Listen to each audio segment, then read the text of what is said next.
သူမတွင်ရည်စားရှိကြောင်းနှင့်အပြင်သွားသည့်အခါတိုင်းသူ့ကိုအမြဲခေါ်သွားရမည်ဖြစ်ကြောင်းပြောရပါမည်။ယင်းတို့ကြားရှိနားလည်မှုလွဲမှားမှုများသည်လျှက်စီးလက်တကဲ့သို့အလွန်မြန်ဆန်စွာပင်ပြေလည်သွားတတ်ကြသည်။ဤဖြစ်ရပ်လေးကပင်သူတို့နှစ်ဦး၏ဆက်ဆံရေးကိုပိုမိုတန်ဖိုးထားလာစေခဲ့သည်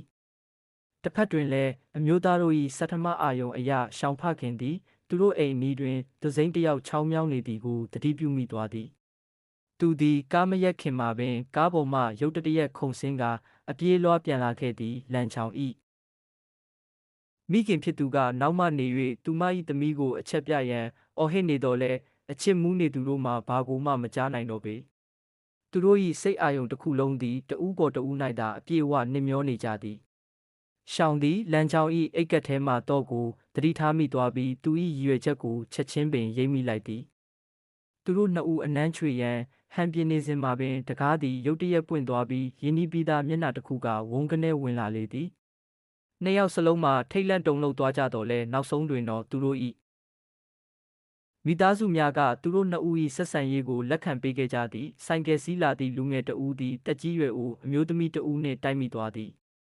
သူကနာကျင်နေဟန်ဆောင်နေတော့လဲရှောင်းကထိုဖြစ်ရပ်ကိုဗီဒီယိုမှတ်တမ်းမတော်တဆရိုက်ကူးမိသွားသည်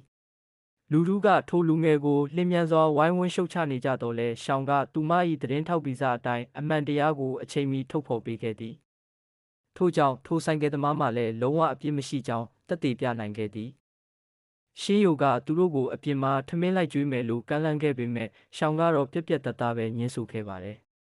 ပြီးတော့သူမဟာချက်ချင်းပဲလမ်းကြောင်းစီကိုပြေးသွားခဲ့တာပါနောက်တစ်နေ့မနက်မှာတော့ရှင်းယိုကအဆောင်ရှိမှပိတ်ရက်ဆောင်နေပြီးရှောင်းအတွက်ဘာဘယ်တီးအများကြီးဝယ်လာပေးပါတယ်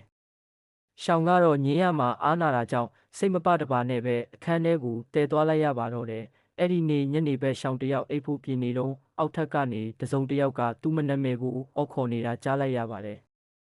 တေချာကြည့်လိုက်တော့ရှင်းယိုဖြစ်နေတာကြောင့်ပြဿနာမတက်ခင်တာဖို့အတွက်သူမအောက်ကိုအမြန်ပြေးဆင်းသွားခဲ့ပါတယ်ရှင်းယိုကရှော့ကိုနွေးနွေးထွေးထွေးပြုံးပြရင်းသူစီးတဲ့ဆိုင်ကယ်ရဲ့ဒီနောက်ထိုင်ကုန်ကမင်းအတွက်ပဲအမြဲတမ်းဖြစ်နေမှာပါလို့ပြောလိုက်ပါတယ်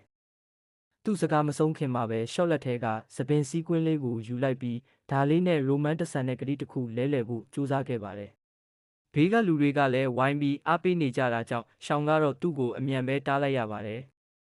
သူမမှရီးစားရှိနေပြီဆိုတာကိုရှင်းယိုကိုသတိပေးရင်းလာပြီးပြဿနာမရှာဖို့ပြောပေမဲ့ရှင်းယိုကတော့သူ့ရဲ့ခံစားချက်တွေကိုလုံးဝဖုံးကွယ်မထားခဲ့ပါဘူးတိုက်ဆိုင်ပဲလန်ရှောင်းရဲ့ဂျူနီယာကအနားကနေဖြတ်သွားရင်းအဲ့ဒီလူအုပ်ထဲမှာဝင်ပါသွားသလိုအပေါ်ထက်ကမိန်းကလေးတွေကလည်းစိတ်ဝင်တစားနဲ့ချောင်းကြည့်နေကြပါတယ်အဲ့ဒီအချိန်မှာပဲလန်ရှောင်းရောက်လာပြီးသူ့နယ်မြေထဲကိုကျူးကျော်ဝင်ရောက်လာတဲ့သူကိုမြင်လိုက်ရတဲ့အတွက်သူ့ရဲ့အကြည့်တွေကချက်ချင်းပဲဆူရှာတင်းမာသွားပါတော့တယ်ဇက်ရှင်ကတော်တော်လေးတက်လာပြီနော်